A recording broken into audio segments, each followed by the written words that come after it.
In a recent interview with Brian Williams on NBC, Edward Snowden shares with the world that he was trained as a spy by the NSA. The interview, the first with an American propaganda television network like NBC, is a revealing portrayal of Snowden and what motivated him to disclose what some have hailed as the largest security leak in the history of the not-so-free world. Before we get started with today's video, please support our sponsor, Powerful Signal. That's powerfulsignal.com. Stronger 4G data, stronger cellular communications. Click the link below right now. Snowden defends himself against critics that have written him off as a low-level hacker gone rogue, and goes on to explain that he was trained as a spy in the traditional sense of the word, who had done high-level undercover work for the CIA and National Security Agency. He explains that not only was he a spy in the traditional sense, but also a sophisticated agent of the United States government that included responsibilities such as guest lecturer and counterintelligence for the Defense Intelligence Agency. The mainstream media, of course, continues to portray Snowden as a low-level analyst, a terrorist who leaked critical information about the United States government and threatened U.S. national security. Again, the emphasis and the narrative painted is of Snowden himself, not the damaging revelations that he exposed or the grave constitutional atrocities committed by the U.S. government. A refresher. Since the Snowden leak, we have learned the following about the State of the Union. 1. The NSA, along with the inept and/or complicit U.S. government, has been collecting in bulk phone and internet metadata in the U.S. illegally, effectively spying on all U.S. citizens in direct violation of the U.S. Constitution.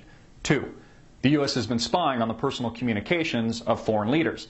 This includes supposed allies such as German Chancellor Angela Merkel, who recently said that the unwarranted surveillance has severely shaken U.S. relations and that trust needs to be rebuilt. 3.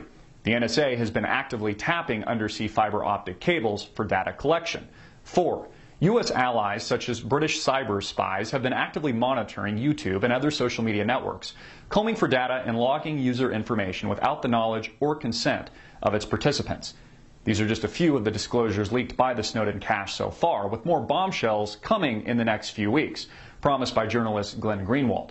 Greenwald suggests in a recent interview that the biggest stories have been saved for last and will be released sometime in June or July of 2014. I like to think of it as a fireworks show. You know, you want to save your best for last. There's a story from the beginning I thought would be our biggest, and I'm saving that. A question some have asked since the beginning of the Snowden leak is, why Glenn Greenwald? Why did Snowden specifically target Greenwald as the journalist he would choose to leak his disclosures to? What makes Greenwald so special? And why was he particularly qualified as the journalist? Snowden, who is meticulous in his decision-making and according to Greenwald has innumerable contingency plans. So again, why Greenwald, and is Greenwald not a pawn in a counterintelligence spy game? After all, Snowden himself says he was trained as a spy by the United States government. Did he flip? Is he controlled opposition? We have to ask these questions. Other discrepancies in the official narrative include the fact that Snowden conveniently escaped discovery by authorities just moments after his now famous Hong Kong interview. He literally just slipped away into the darkness seconds before intervention by authorities. This seems implausible, if not impossible, in a world of mass surveillance disclosed by Snowden. Then he was grounded at the Russian Sheremetyevo International Airport for several weeks on his way to Latin America without a single photog, journalist, or authority discovering him. The most wanted man on the face of the planet, literally cloaked with invisibility. Did Russia stop him at the airport and hold him there, grant temporary asylum to use him as a Russian asset in the propaganda war against the United States? Or did the United States hold him in Russia to control the narrative that Snowden was a low-level security analyst who had been working for the Russian government all along? You see, the rabbit hole goes deep.